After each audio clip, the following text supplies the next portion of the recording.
তারপর ওই জিক্সারটা market out হয়ে যায়। তারপর ইন্ডিয়াতে ফার্স্ট লঞ্চ হয় যে এই মডেলের কার্বোরেটর ভার্সন এবং এফআই এভিএস ভার্সন জিক্সার। তো এই মডেলটা তখন ছিল না, যে জিক্সার এফআই ডাবল ডিস্ক মডেলটা তখন ছিল না আর কি ইন্ডিয়াতে। তো সুজুকি পরে ডিসাইড করে যে তারা আরেকটা মডেল তো বের করতে পারে, চাইলে একটু প্রাইস ডিসকাউন্ট করে দেন তারা এই মডেলটা আনে বাংলাদেশে। এফআই ডাবল ডিস্ক এভিএস ছাড়া যেটা, এটা হচ্ছে এফআই এডিশন নন এভিএস। তো এই বাইকটার হেটার্স খুবই কমই আছে বাংলাদেশে।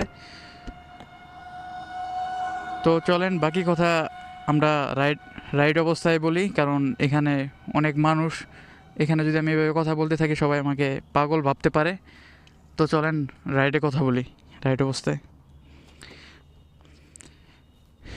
এই বাইকে সবচেয়ে একটা গুরুত্বপূর্ণ ফিচার্স যেটা দিলে সবাই